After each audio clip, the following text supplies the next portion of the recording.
करते हुए कह रहा है कि मंदम मंदम नुदति पवनश्चानुकूले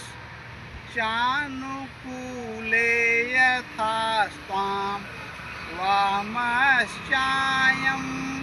नदति मधुरं चातकस्ते सगन्धः गर्भाधान क्षण परिचयात् नूनया बद्धमाला सेविष्यन्ते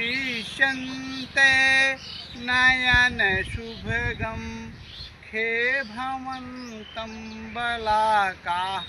तो यक्ष कह रहा है कि हे मेघ, हे बादल, जब आप आगे जाओगे तो मंदम मंदम, जैसे इस समय ये हवा जो बह रही है इधर की तरफ, उसी तरह से मंदम मंदम मैंने ये वायु धीरे धीरे आपको प्रेरित करेगा। कहने का मतलब ये है कि जब आप जिस दिशा में आप जा रहे होगे उसी दिशा में आपको हवा जो है प्रेरित करेगा। तो ये शुभ संकेत माना जाता है। किसी को संदेशा भिजवाना हो, कोई बात कहना हो, यदि ये सब चीज़ें शुभ मानी जाती हैं। और दूसरी बात ये कह रहा है कि चातक जो पपीहा पक्षी है वो वाम भाग में बोलेगी, ये भी शुभ संकेत माना जाता है।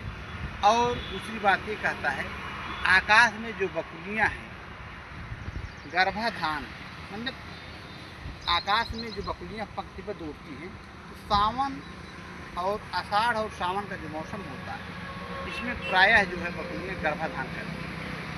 तो खे भवंतम बलाका, खे माने आकाश में, तो ये बहुत मनोहर दृश्य होगा कि पंक्तिबद्ध बकुलियाँ जो है आकाश में उड़ रही होंगी और मंदम मंदम में धीरे धीरे वायु आपको प्रेरित कर रहा होगा। और वाम भाग में पपीहा जो है प्रिय वचन बोल रहा होगा। सगंधा माने गर्भीला वह है पपीहा। तो इस तरह से अब यहाँ पे हम ज़्यादा गहराई में न जाते हुए, क्योंकि बहुत सारी चीज़ें हैं, तो एक प्रिय और श्लोक है, कश्चित् कांता विरह गुरुड़ा स्वाधिकारात् प्रमत्तः शापेनस्तं गमित महिमा वर्षभोगेण भर्तु यक्षचक्रे जनकतनया स्नानपूर्योदकेषु स्नेच्छाया तरुषु वसतिं रामगिर्याश्रमेषु। तो मेरे प्यारे साथियों, इस तरह से मैं जय प्रसाद दुबे, जेपी संस्कृत क्लासेज के डायरेक्टर, जय प्रसाद दुबे नमा संस्था यूट्यूब चैनल के डायरेक्टर, तो इस समय हम लोग बाहर निकले हुए थे। हमने मेघ को देखा, कभी कहा नहीं गया जहाँ पहुँचे रहे वहाँ पहुँचे कभी, तो हमने देखा तो हम उससे महाकवि कालिदास की पंक्तियाँ याद आ गई, तो हम कहीं थोड़ा सा हो जाए।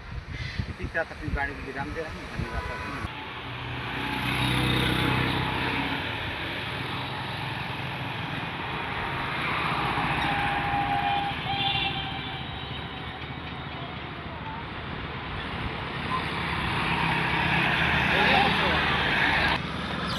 अब तो शूटिंग करे सहू ना भगवान दे अच्छा किया है।